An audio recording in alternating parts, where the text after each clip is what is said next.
All right, hi everyone. Super excited to be bringing this panel and to be part of this panel for the first time ever. We are going to talk about navigating employment with LHON.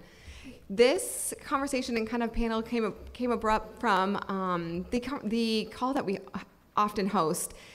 It's Navigating Employment with LHON that's hosted by Zach Turner, and that call happens once a quarter. So please join us for that.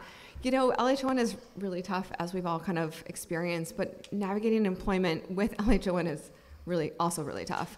So there's so much for us to learn. I mean, there's probably not one right way or wrong way to do kind of this entire thing. I think how we handle employment, you know, I feel like it's a little bit of a trial and error and see what works and what doesn't. And we all have our own journeys about that, and I think it's super important to be able to talk about and for us to bring that to share with you guys.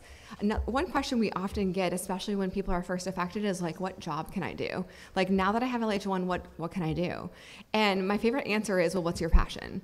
And because that's the question I was asked before, and so when I'm then told, well, what's your passion? It changes the perspective and the mindset of like, what can I do? Because it's honestly like, besides driving a truck, like what else can we not do? Or pilot. But then what else? And it's really anything.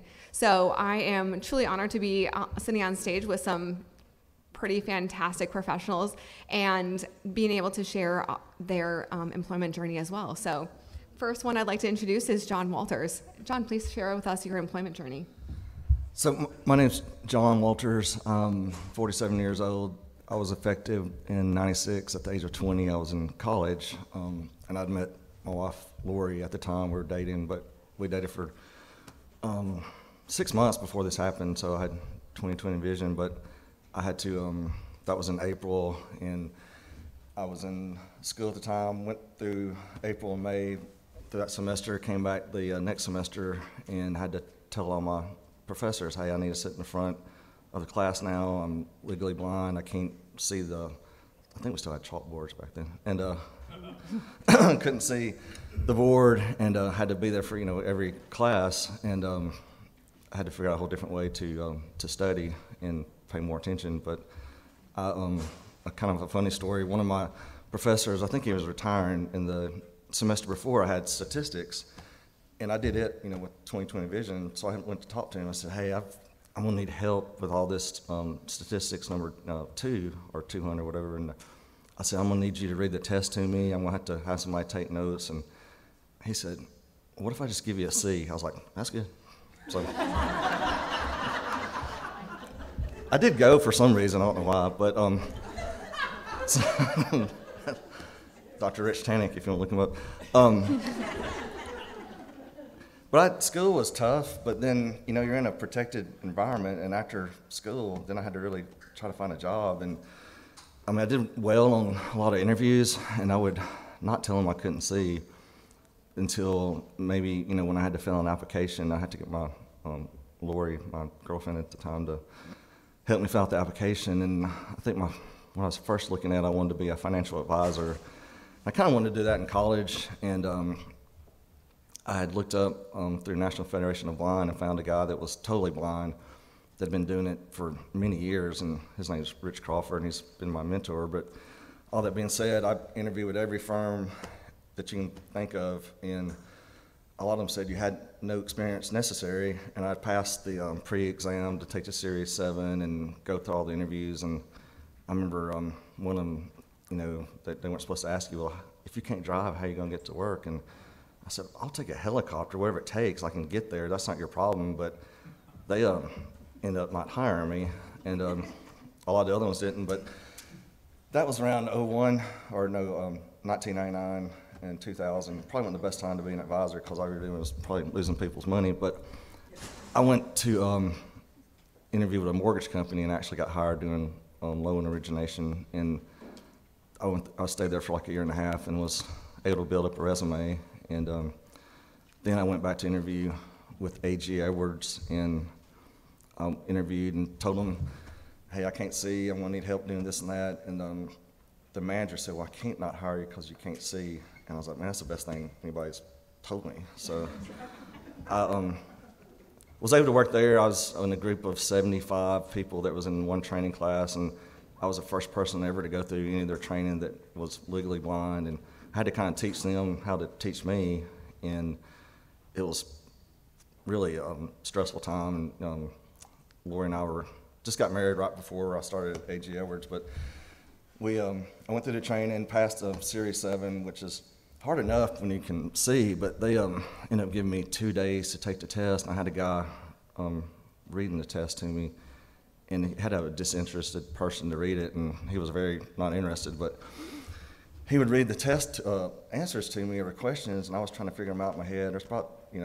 7 different answers sometimes, and I start trying to read the answer back to him, and he was like asleep. I said, "What are you doing?" And I said, "If I don't pass this test, I'm gonna not have a job." And I end up, of course, passing it, and there's several other ones I had to take, and one of them I had to go back to that same testing center, and guess who read the test to me? The same guy. But all that being said, I was there for 5 years, but Lori thought that I was going to be on a salary, and when you're a financial advisor, it's basically strictly commissions, and it was tough getting a book of business. But I remember one month, Lori saw my check, and I think it was like $800 gross, and that was pretty gross. But she's like, "This isn't working out," and it took a long time. But now, I've been doing it for 20 years.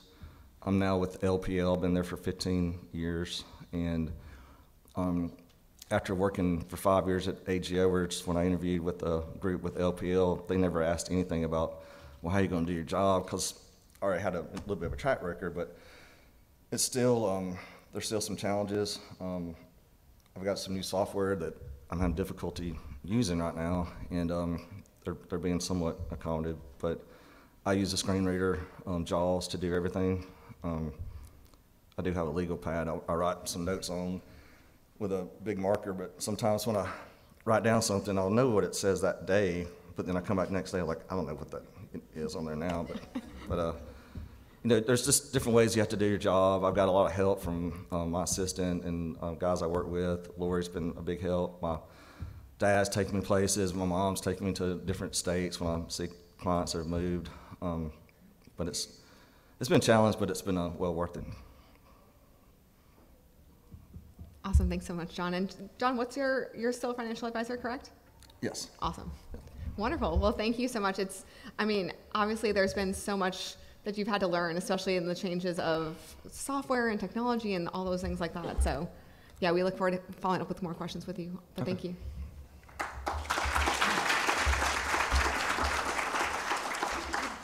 Next we have Julie over there. Julie, please share with us your employment story. Hi, I'm Julie Poinsino.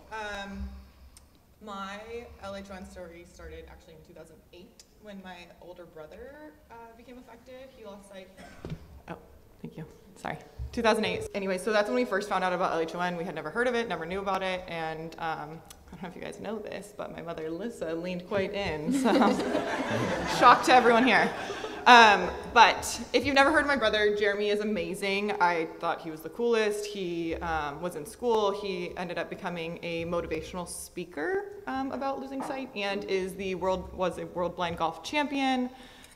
So anything at the time, for a long time, anything LH1 related, I would do if it was beneficial for me. So we went on a family trip to Japan so that Jeremy could play golf. I went to Brazil with my mom to the first Brazil LH1 conference.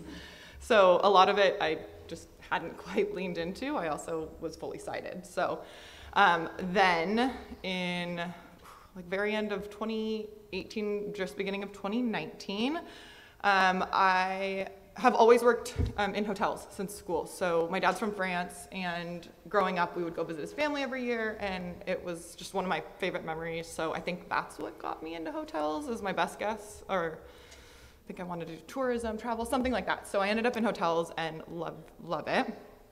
And so at the time, I was assistant director of housekeeping at a brand I love and a city I love. I actually had worked in San Francisco, moved to Boston, moved back to San Francisco, which was great. I love San Francisco. I love the hotel.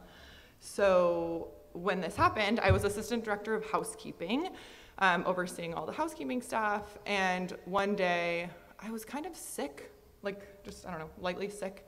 And I looked over and I was like, I could see that picture clearly yesterday on the wall, and now I can't. And like my boss was sick too, and you know, I was like, oh, I don't know if that's like normal. I think I'm gonna call my mom. And she was like, Julie, you're gonna call your mom because you're sick? How old are you? And I was like, no, I don't think you understand who my mom is.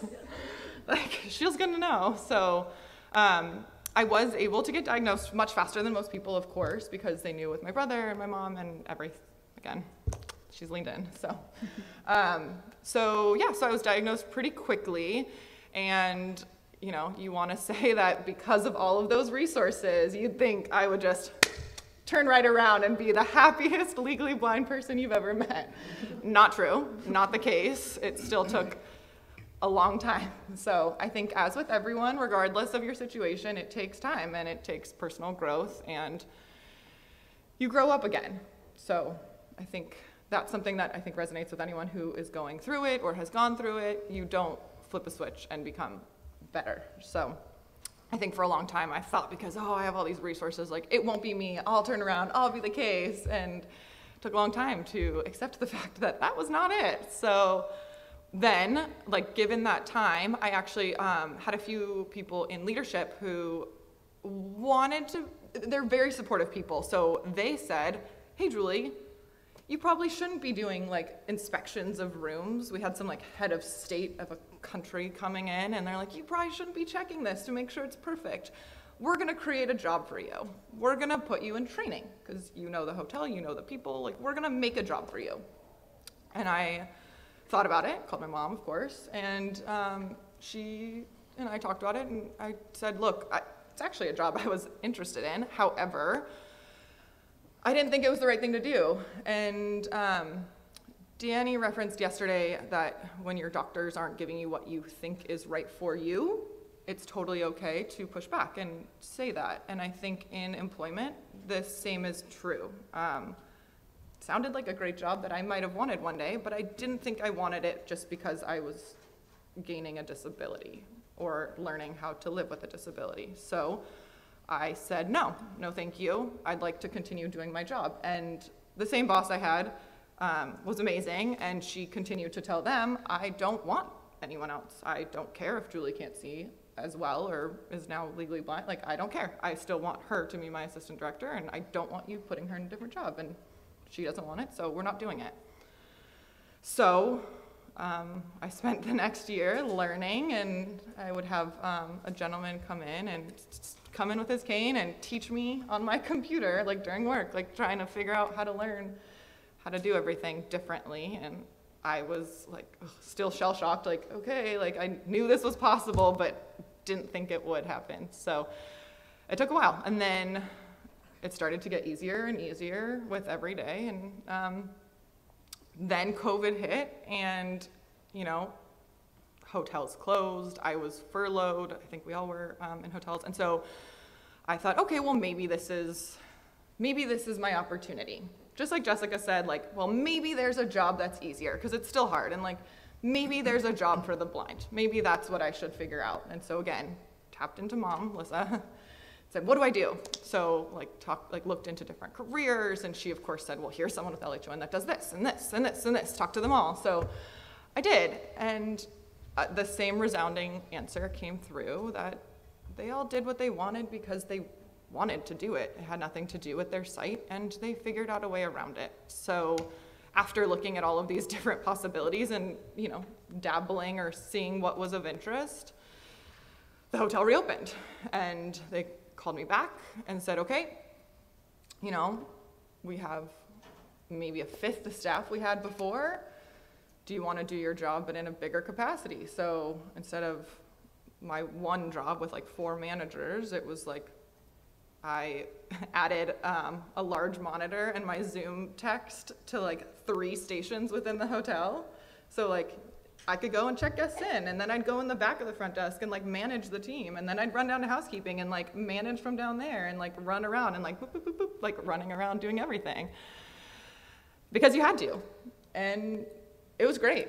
I honestly, it worked out wholly to my benefit that they had to figure it out, and they did with me. And So then I covered it all and had to figure out a way to make it work, and it only worked in a way that they were then impressed and realized, like, wow, okay, she can do this, it's just with accommodation. And so I was very fortunate that after that sort of happened, they then offered me a promotion to oversee more people. So I was then overseeing a bigger team and overseeing a bigger department. And I think one thing that is easily forgotten is that the easiest thing for those around us to do is see. So I feel like when I ask for help from my colleagues or other managers, people, like, it's not that hard of an ask. Like, there's things that are hard for sure, but if it's just helping me see, they can do that. So yeah, so then I did that for a while, and it was really rewarding, and the team really rallied around me, which has been really nice. There were, times when like guests would try to like ask me a question, like, well, what does this say? And I would just see like a bellman run across the lobby and like look over at it and like start answering for me. And like the guest was like, why is he doing that? But they knew, and so they would step in. So yeah, so I was very fortunate to do that for a while. And then most recently I was approached again by my leadership, who said, okay, so now you've done this and that's great. Do you want to try something different? So as of 2 months ago, I've now transitioned into group sales at hotels, selling this actually exact kind of scenario, like a conference type thing, which is great for me to see how this goes. It's kind of nice to be here and understand a little more. But, and yeah, so it was, it's been a challenge to try new programs and try to understand new things and be able to do it a different way. But I have continued to see that as long as I continue to try and want to learn more, that they have come to offer more or offer different or learning. And I think the way that we say there's, sighted supporters in our life, which is great. And of course, like, as long as you have phenomenal people around you, like, you can kind of do a lot. But I think even in work, like, it doesn't have to just end with like your home life. Like, there are also great people who see that. And as long as you're open about it, it is helpful. I spent the first year not telling anyone. So I was like, why? Like, it's embarrassing. I was embarrassed. Like, why could I see that before and now I can't? So I couldn't tell anyone for the longest time. And now it's like, no, like, if I tell them, they know how to help. And similarly, like, this new role is much more of an open, like, sales. You have to talk to people and tell them things. And I'm like, ooh, it's a lot of telling. So how do I do that? But honestly, I will say, like, I was talking to Jessica Loomer earlier today, and I said, you have given me confidence in the ability. I have not used a cane before, but, like, look at her. She just, whoop, like, zips around with confidence. And I'm like, maybe I should try that. So I think, I don't know. I think that there's a continuation that, like, again, this might be my personal opinion, but I think that all of the people who deal with having gone legally blind, vision impaired, from having lost sight, like, it's crazy, because if you look at other people who have it, you're so impressed by them, like, think they are just the bee's knees, like, so cool, so great, but then you look at yourself and you're like, oh, not me, couldn't be me, like.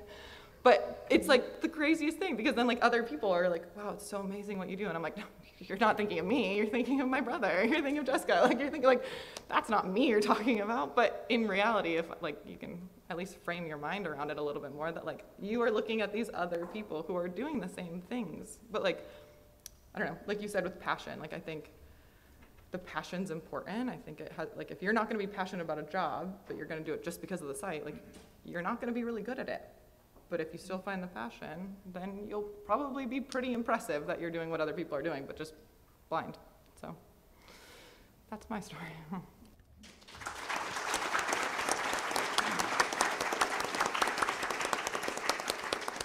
I was like wildly cheering over here, trying to be quiet about it the whole time. But yeah, that was such a real story. And like, that's what's so important of this panel, of our journeys, and why we have to like continue sharing, because it's real.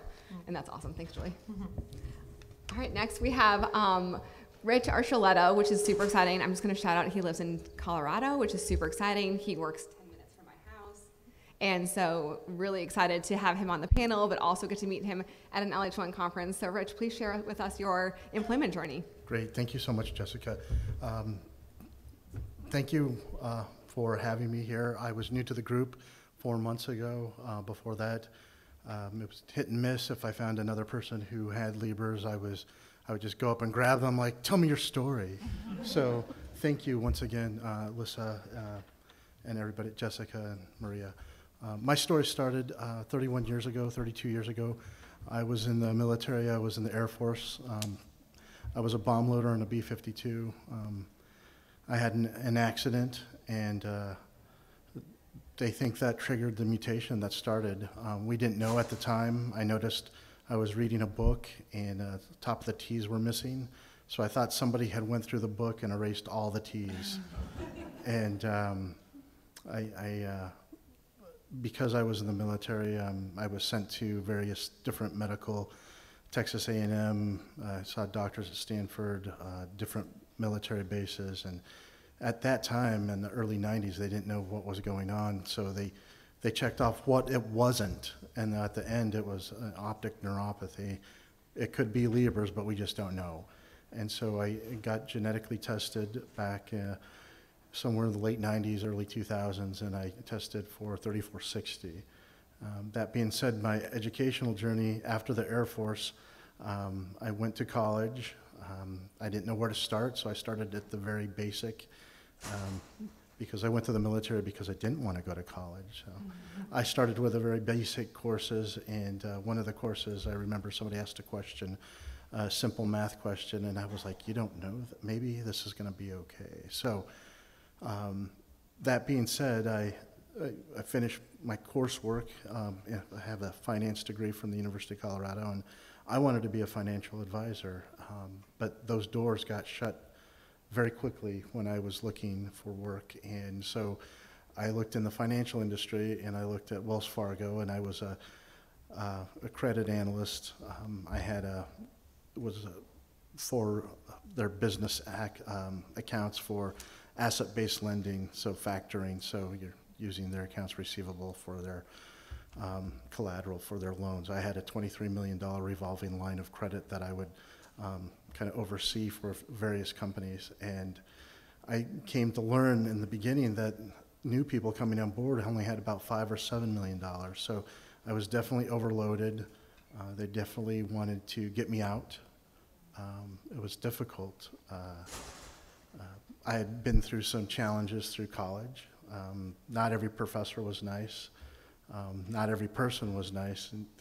And so one of the things that I learned early on, and I think it was in part to some of my military experience, was not everybody's going to be your friend, and not everybody's going to be helping. And a lot of people are, don't get me wrong, but I definitely ran into some barriers there, and it really set me back.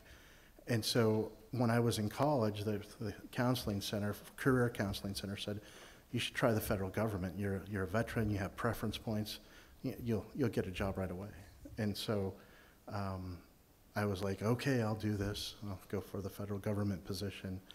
Every position I applied for 9 months straight, I was denied for. I would apply, I would float to the top of the certificate, and they would close the cert once they saw it was a disabled veteran or a veteran with high preference points. And so I was very frustrated, and this wasn't how it was supposed to work. And I was disinterested. I had a very good support system at home. My wife, who married me after my injury, we've been married 31 years now, great support system. I had 2 young kids at the time, and all I wanted to do was work. And it was supposed to be easy, right? Because I had these preference points. But I went to a career fair. I was late. I didn't want to go. And so I got dressed up, handed my resume, and I was a summer hire for the EPA.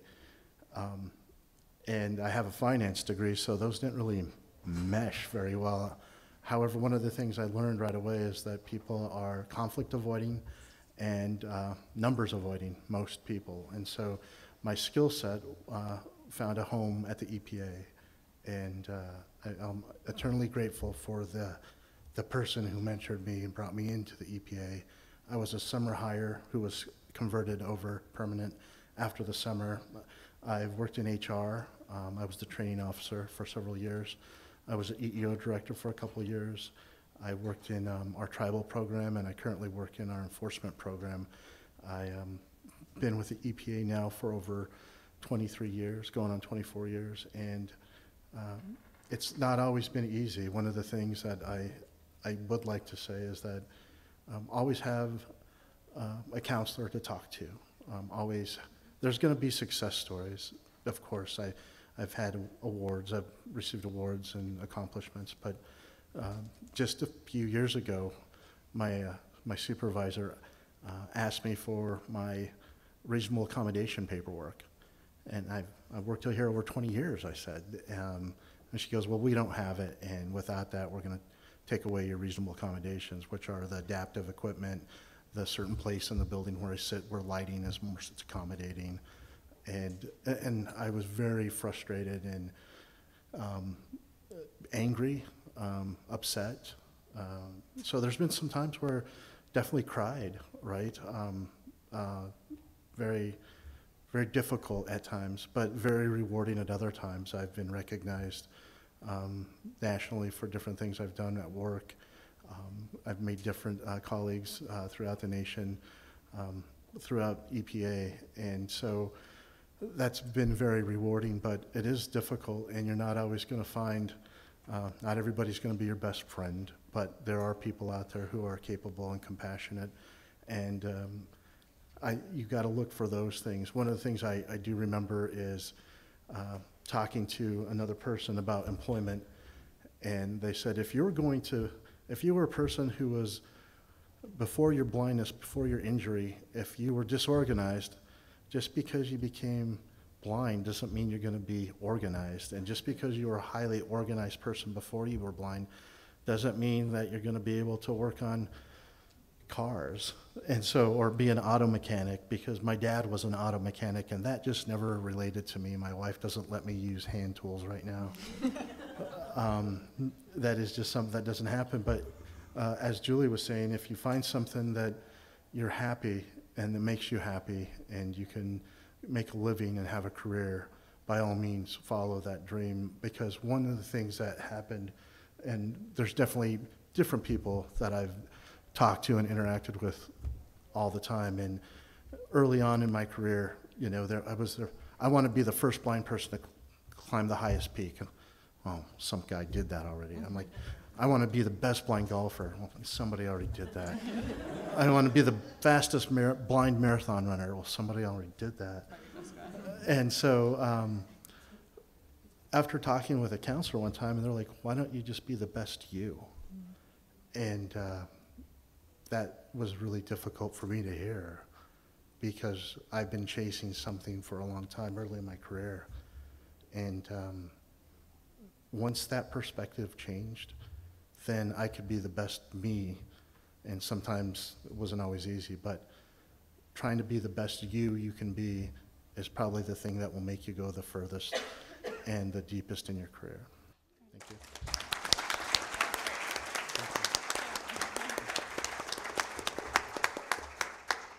This is seriously why I love being here. Like, this is it. Like, hearing these stories, it just kind of pumps me up and just makes me think about a different perspective. So, Rich, thank you so much. You answered one of my questions I was going to ask, though. I was like, dang it.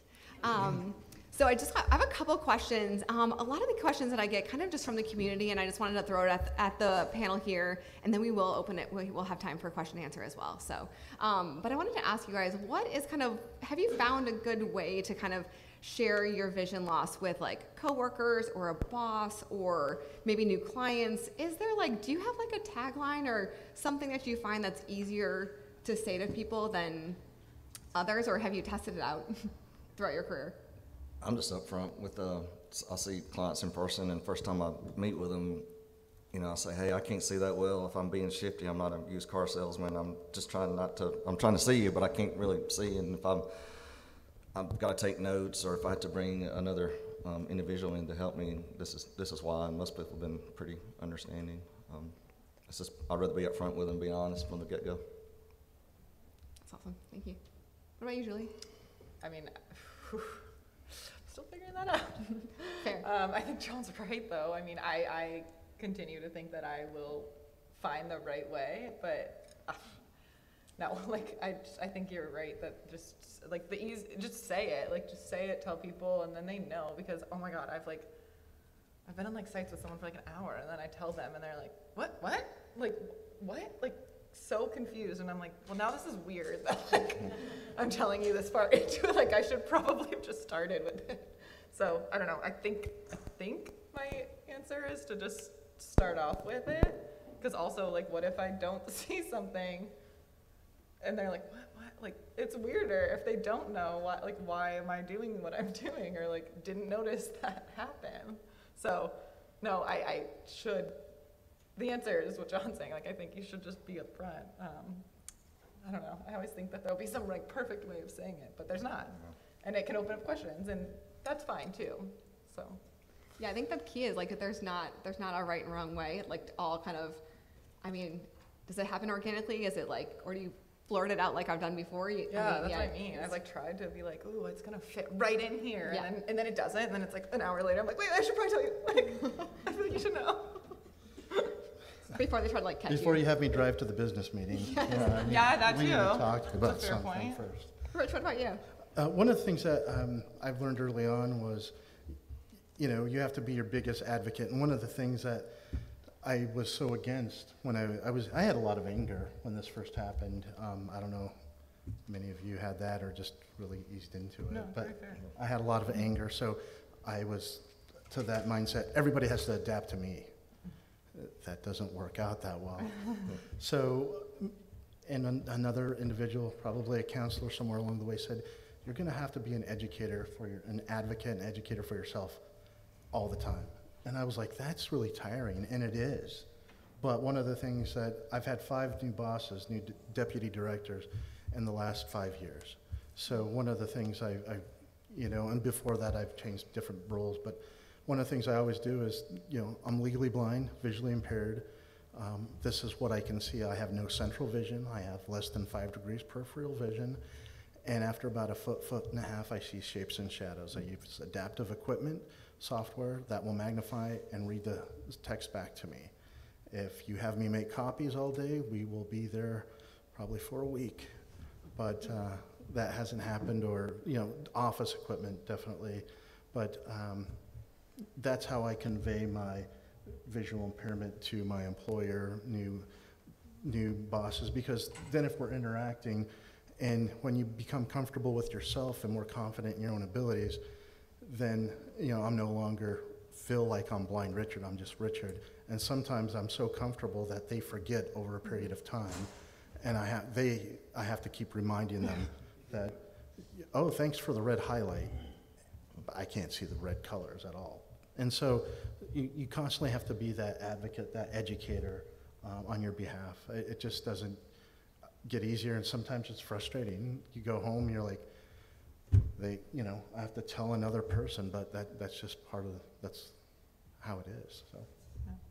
Yeah, totally. I was just about to say, you're just talking about being your own advocate. When you were talking, I just heard, like, strong. I heard confident, you know, like, because you're like, this is what I need. This is what I need to do. And I didn't, yes, I heard what you said, but, like, you don't hear what you say, because all I heard was you being so strong and confident and how you said that, because you accepted, you know. And that doesn't happen overnight. Gosh, I've been affected for 11 years, and some days I, like, walk into walls and I'm mad. But, like, the way and how confident you just carried yourself, I was like, dang, what did you just say? Because I just am like, yes to any of whatever you just said. So I think that's part of it too. Like, it's part of the journey, right? Like, the confidence and, like, just getting comfortable. No, it didn't happen overnight, right? No, It's just something that, you know, and one of the important things is grief. I think we've all went through those, and you have to accept those and let them come and deal with them and have those play out through life. You can't avoid them. You can try, but it doesn't come out very well. Definitely. No, totally. So another fun topic is always, like, yes, life was a little bit different, obviously, during COVID, but what's your commute look like? How do you guys get to work, and, like, how does that all look these days? Right now, I just walk upstairs. But that was a good thing about COVID. My office was about a mile away, and I could walk there, but we were all working from home, and we all knew, hey, we can do this. So if I'm seeing clients at the office, then my dad will take me, or Lori, or my assistant will come pick me up because I'm not that far away from the office. So that was a problem when I first started, but now I've got a kind of a little bit of a team approach.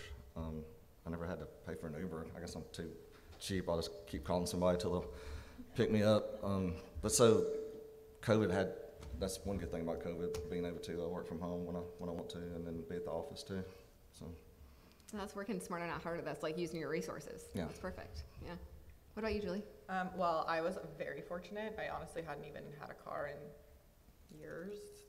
I like worked in San Francisco and Boston and back in San Francisco, and every time I was already walking to work. So kind of fortunate that in the sense of that, like that didn't really change me. I was already walking around town, walking to work. So I loved walkable cities before, and especially now. So, and there are self-driving cars everywhere in San Francisco. Not that I've tried one yet. I'm still not sure, but they're everywhere. Yeah. So, who's to say? It would be good for us, though. True. Well, when this took place for me, it was 91, so there was no Uber, there was no Lyft, and we moved into a location that public transportation, you had to walk 2 miles, and often I'd walk 2 miles, or I would very carefully ride my bike, and I've had a couple accidents. But over the time, my kids got older. I had a time span from 16 to 19 when they would take me a lot of places, but then that ended when they found spouses, and I ended up walking. Or my wife, she was amazing, and she also set up boundaries. Just because I'm blind doesn't mean I can be late.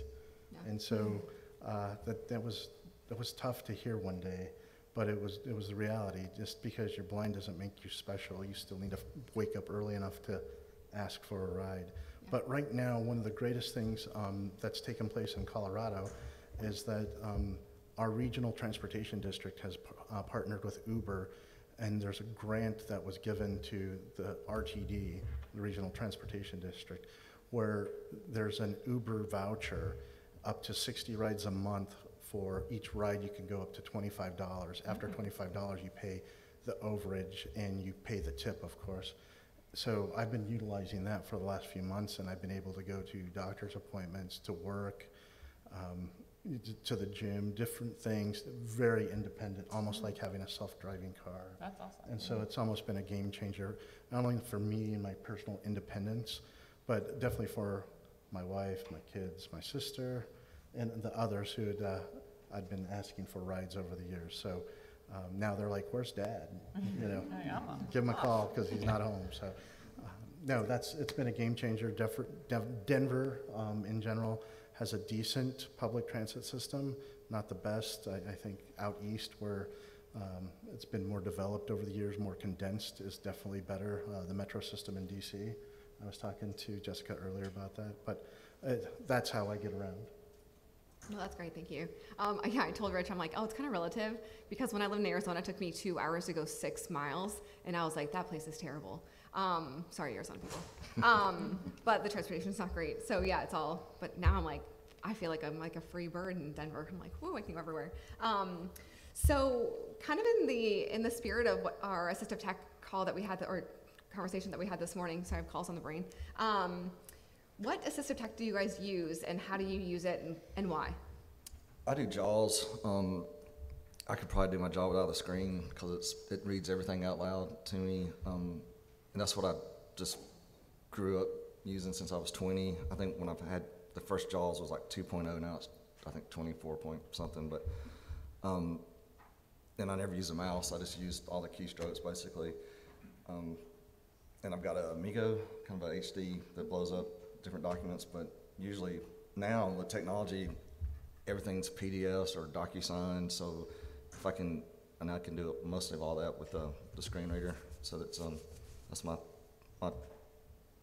method of doing my job. A quick follow-up question to that. If someone's new to JAWS and just wants to get into it, especially if they're just joining a new job, what like tips and tricks do you have? I know there's some training on different websites, but the way it happened to me, I was in college, and I was going to school during the day. In the afternoons, I met a guy that was totally blind. He was been that way since birth, and he had polio. But he was working. He was a medical transcriber, and I'd go see him, and he taught me Braille and JAWS in the afternoons, and he was one of my biggest mentors. So I don't know if there's other. I do. The state of Alabama has vocational rehab, like a lot of states do, and I know they'd be, those vocational rehab people would probably set you up with some training as well. But it's definitely difficult. There's all different kind of keystrokes you have to memorize, and then your employee does a new trading platform that doesn't work, which is extremely stressful right now. But we're working on it. I hope so. Yeah, no, that's great. Quick shout out to Sarah's presentation, that there were resources on there for JAWS. Obviously Voc Rehab, but there's like Hadley and things like that. So check that out previously. But what about you, Julie? I started to learn JAWS. It seemed a little daunting. Yes. So I use ZoomText, my phone for everything, of course. iPhone is so accessible. And then I recently downloaded an app called Nitro. It's like a PDF converter. So that was my newer, because, I guess if JAWS works for PDFs, you're good, but for ZoomText, listening, it doesn't. PDFs are hard, so that's my newer one, because I'm using so many contracts, and so I can pull a contract, transfer, convert it to Word, and then that way it's so much more. I feel like Microsoft programming is pretty accessible, so that's what I've. Is that a iOS app? Nitro, I don't know actually. Is it on your iPhone? No, it's on your computer. Oh, your computer. So you pull a PDF okay. and convert it to Word, and then that way you can edit it or listen to it or whatever you want to do. Okay, So. cool, noted. Sweet. What about you, Rich? I've been using ZoomText, but I think talking earlier, when I was going to college, they used the slate and chisel to. There wasn't a ZoomText when I first started. It was something called Vista, and keyboard strokes for magnification, and then a lot of products over the years. As I'm getting older, and as we all get older, your vision will change. So you will rely more and more on voice. And so I am using more of the text-to-speech with ZoomText with speech. I find it easier on my eyes and the eye strain over the day to utilize that. I utilize different platforms all day long, different types of data, whether I'm putting together a PowerPoint, reading PDFs, working with data tables and different data sets, different databases. So there's many different things I have to utilize my eyesight for, and reading documents. At one point in time, I was our enforcement FOIA officer, so I had to read a lot of legal documents and redact a lot. Adobe Pro allows that reading. So there's a lot of different things out there, and I think just bringing the community together to see what's working, right? I talked to Sarah, and Fusion is great, but you better upgrade your laptop or have your work upgraded because it's going to need a lot more memory to access that information much faster. So I use ZoomText to CCTV. The CCTV that I first had was a black and white, and the monitor was over here, the scanner was over here, but now they have them combined where the CCTV will actually scan a document as well. So technology's come leaps and bounds from 31 years ago. So I'm still cracking up over your slate. Yeah.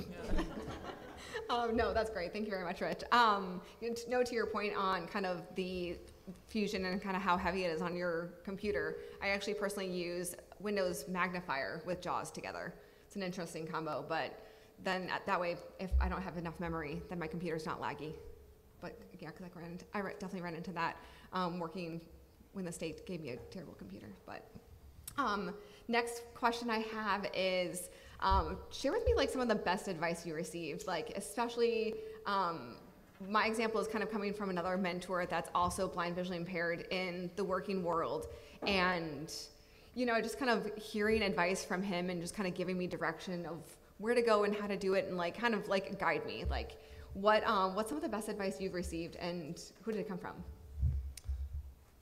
So trying to think, there's been several. Rich Crawford he was a financial advisor in Sioux City, Iowa, that I met through National Federation of the Blind before I even became an advisor, and he's been there for me for when things weren't going well, he'd call me with all kind of, sayings. And I think he's a motivational speaker too now, and he's a great guy. He would call and check on me and just give me all kind of words of encouragement. And I'd tell him, hey, this is what I've done this month, or new clients, or new business. And I mean, he was just hanging there. It's with the way our business works, it's kind of a snowball effect, and the more clients and business, your revenue gets bigger and bigger. And he's just been there to keep me in check, I guess. But why him? Like, why was he like a mentor to you? I didn't know anybody else was blind that was doing what I was doing at the time, and so he was kind of the one resource that I knew. But he didn't even use JAWS; he did all Braille, which that's impressive. Yeah, impressive. He still has a flip phone too now. That's awesome. That's great. But I was glad to find him because I was trying to. He'd already opened the door as far as if he could do what, being an advisor, and surely I could. I've got some vision. I mean, he used to hitchhike to work, which is crazy, but I just think that knowing that he could do what I wanted to do, that I could be, do pretty well with it if he was successful. So I love it. That's awesome. Yeah.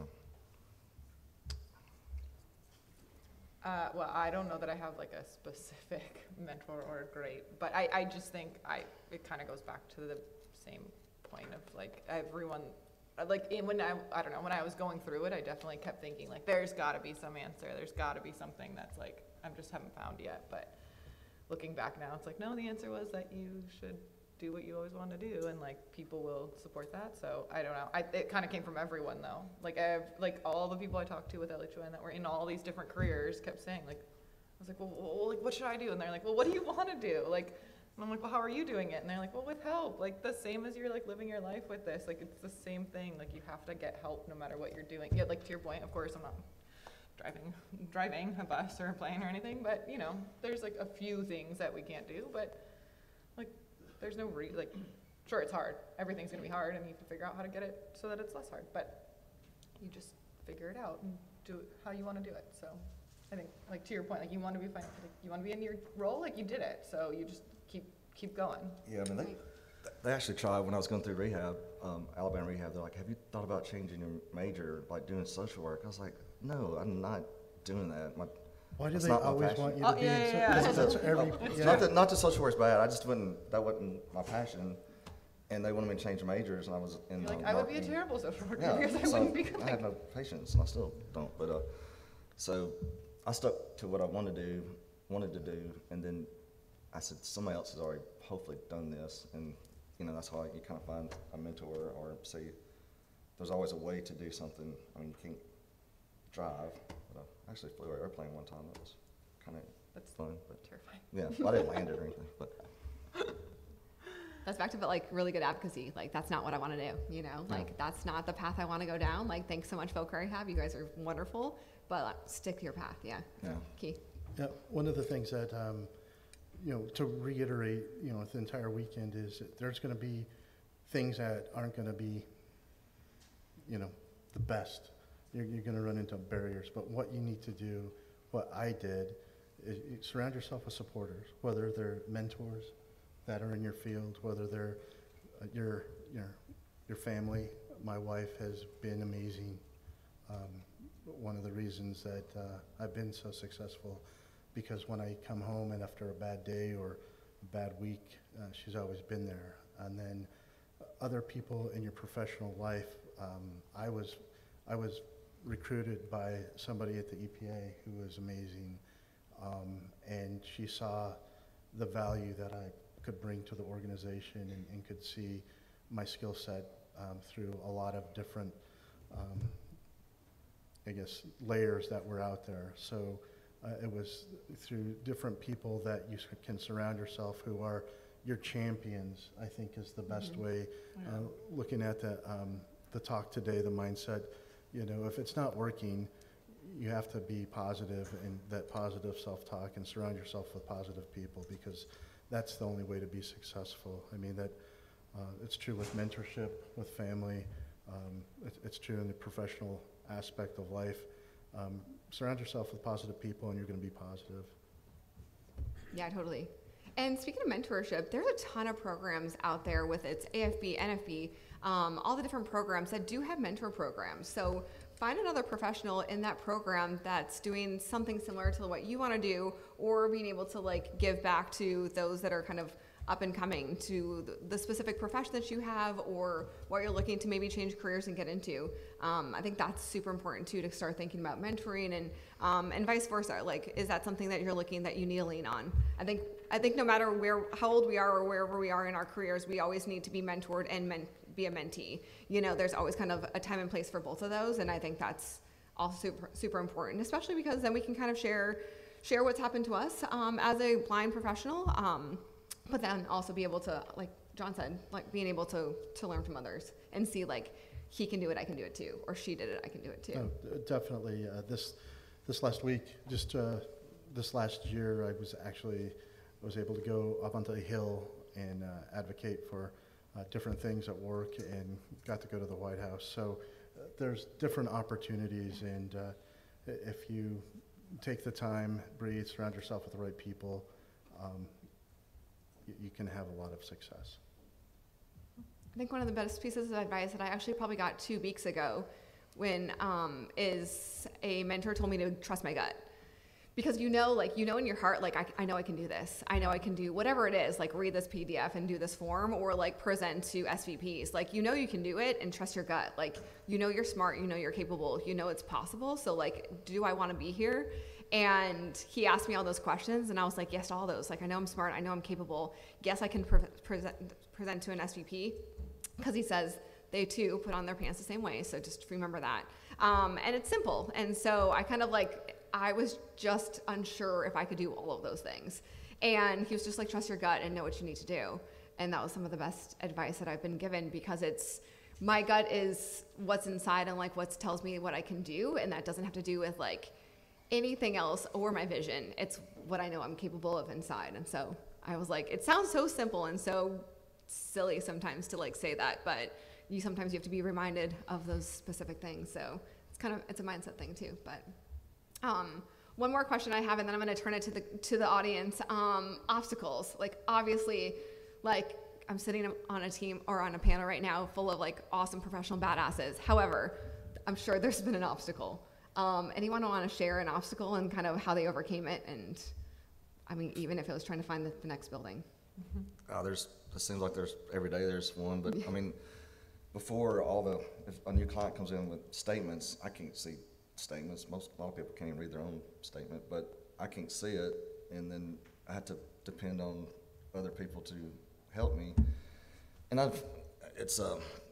sometimes it gets tiring to ask for help, but I've got to have it to be able to do my job. So it's somewhat of an obstacle, but it's easier now. When I first started this, the people I was working with, we're all trying to make our own money, and nobody's working for free, but I've had people help me do a lot of my forms and things, but they were trying to do their job too. I was taking away from their production, and I was just trying to get, stay employed, and it kind of, I'm glad that they helped me, but there's been so many obstacles to get where I am, but now it feels a lot better. Technology's changed, and it's fewer, less obstacles now than what happened. Or you like glide over them. Or you glide right over them. Oh, yeah. They're just like bumps to you now. Yeah, Maybe. well, some, but then.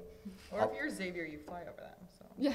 But yeah, I take my dog for a 3-mile walk every day, so there's obstacles every day. I mean, and I'm glad I don't live in California, all the Teslas and stuff. I get hit by a car, I can't hear it coming. No, the self-driving ones, yeah. Yeah, no, totally. I think it's all the same things. I think there are a lot of physical obstacles, obviously, but I think the hardest obstacle is the being able to reach out, being able to ask for help, being able to tell people and be honest with people. Like, it's like so many things are so much easier when they know what they're working with. So I'm no motivational speaker, but my brother's whole platform is on the idea of like, everyone thinks that they want independence back, but that's not really what anyone has in life. Like, yeah, sure, okay, like we think we like lost our independence, but his whole platform is like, no, what we want is interdependence. Like, no one's dependent, no one's independent, like we're all interdependent. So I do agree in the sense that like once you can kind of wrap your head around that and you're not just trying to get your independence back, like no, you're being interdependent with people around you at work, in life. It's like we all work like nothing's done alone, completely alone. Totally. So. No, totally.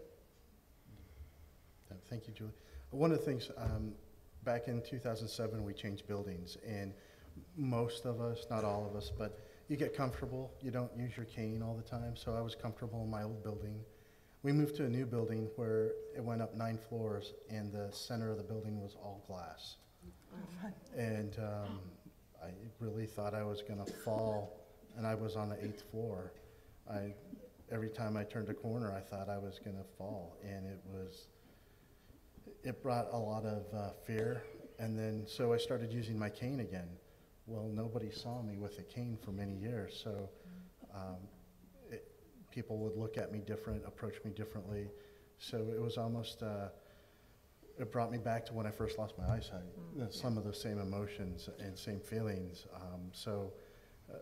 That was difficult. So new environments, but then again, have those individuals who are your supporters who can help you. I took about a week off and kind of reset myself, and it took some time, but that was definitely a barrier. But then also, like what everybody on the panel is talking about, if you can't read something, it's always great to ask for help. And now with technology, it's relying more on AI, seeing AI, different apps, scanners, to, have those documents read back to you. So definitely those are the barriers, overcoming being your advocate. And then the other one I encountered was the physical aspect, which was very scary. You know what that week off is called? Self-care. Yes, Yeah. yes. That's good. Yeah. Yeah, agreed. Yeah, no, I think one of the biggest obstacles I think I had came from the same advice, is that the best thing that happened to me is people that surrounded me. The obstacle I had was also the people that surrounded me. So like I had a boss, and like super key to remember, like, and this is kind of finding confidence, and I think this is all kind of part of the journey, is that I had a boss that didn't support me at one point. And you realize like you have to have those champions around you, because it's a team sport. Like we have to be together to succeed. And at one point I had a boss that just didn't think I was capable of anything. And so she was my biggest obstacle. And so it was just constantly trying to like battle up an uphill with this person that just looked at me like I wasn't capable of anything.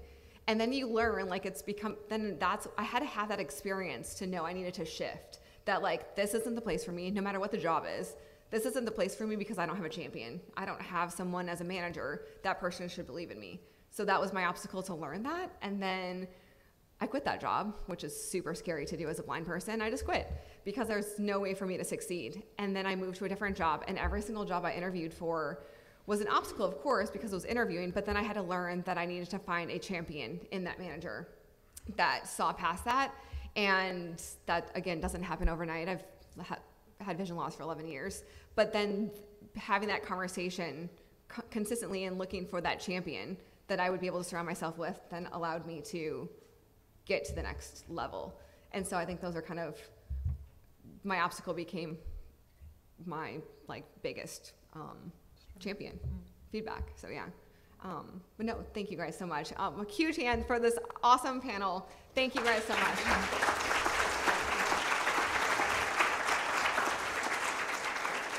Yeah, I just want to thank you guys. Employment's a tough conversation. It's tough to talk about it. It's definitely not an easy journey. And so thank you so much for being out here and chatting with us, because it's super hard to really be super real about it. So thank you. That's super important. We do have some time for a question and answer. So I'd love if anybody had any questions to just jump up and ask away. Mary, are you there? Yes, I'm here. Oh, perfect. We got one.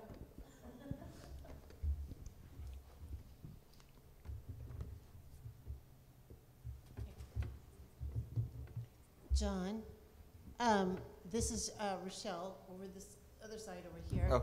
Oh. So curious, tell me where you work at, what state, where So you're I'm in Huntsville, Alabama, and it's Alabama. LPL is my broker dealer. They're actually out of San Diego. Well, that's the same as my son. Jeremy that I talked about earlier today, he works for LPL too.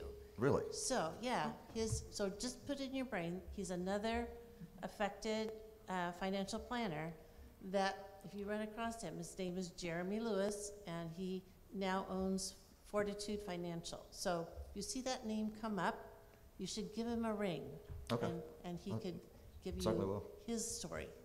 It's quite a tale like yours as well. So anyway, and he's maybe about your age.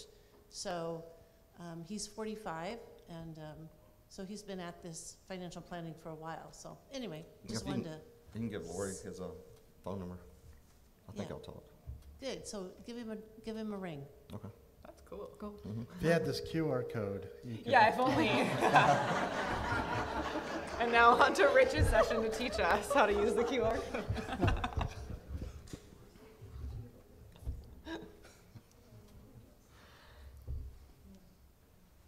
Thank you.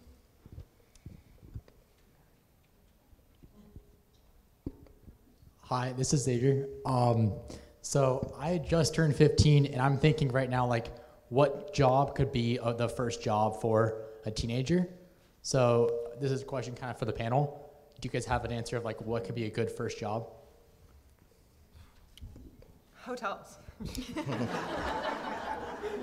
can do anything. Yeah, anything. I worked in HR at an amusement park, Six Flags, and I opened the park up in the morning for all employees, even security. So I did that. I actually worked for a landscaping company, and unbeknownst to my wife, I did use a chainsaw. So yeah. So I would say pretty much everything's open. Don't hold yourself back. I think the same applies, right? Like Yeah. anytime, any age, any job. Yeah. Just like, again, I know you know how to fly, but don't do it. You don't have to.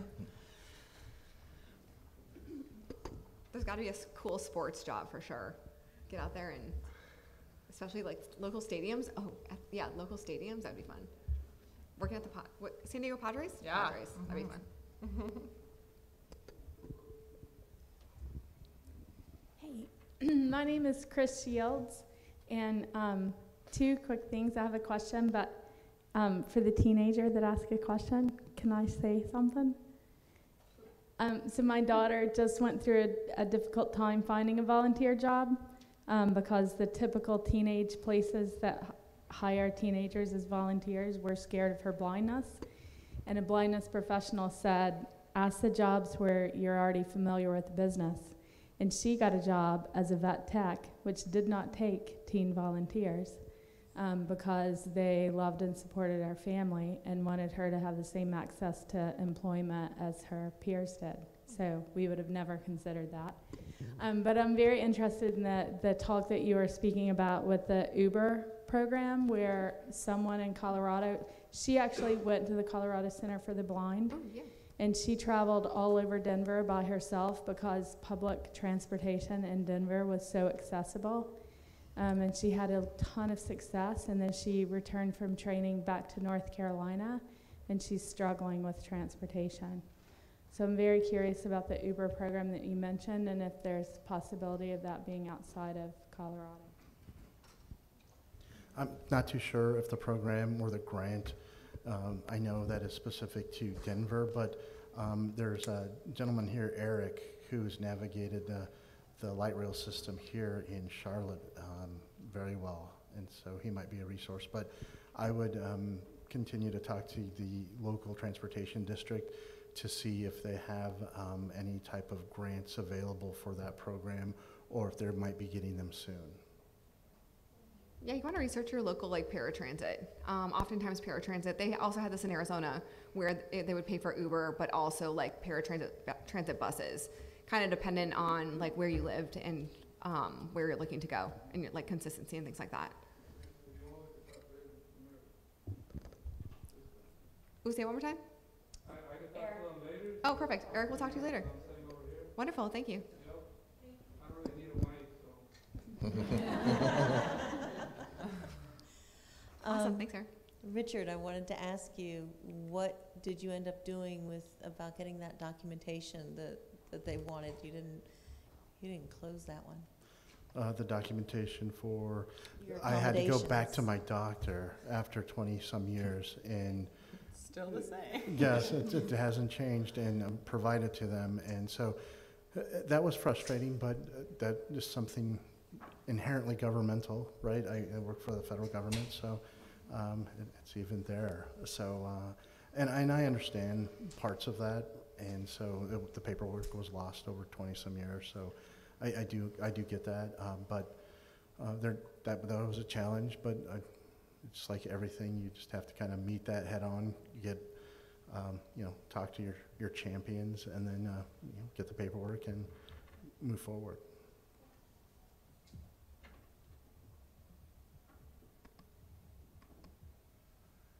The federal government, one of the things, because I did work in HR, it is, they've changed a lot of the rules since when I started to apply. Not changed, but very accessible. There's a workforce recruitment program that can hire people specifically with disabilities, Schedule A hiring, and the website's usajobs.gov. I've been to various career fairs at universities over the period of my career. And so there's a lot of opportunities within the federal government.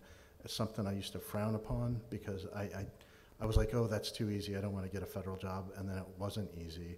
But some of those barriers have been brought down now or taken down.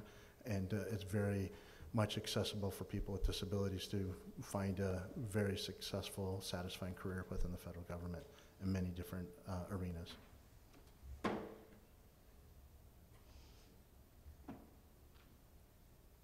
Any other questions?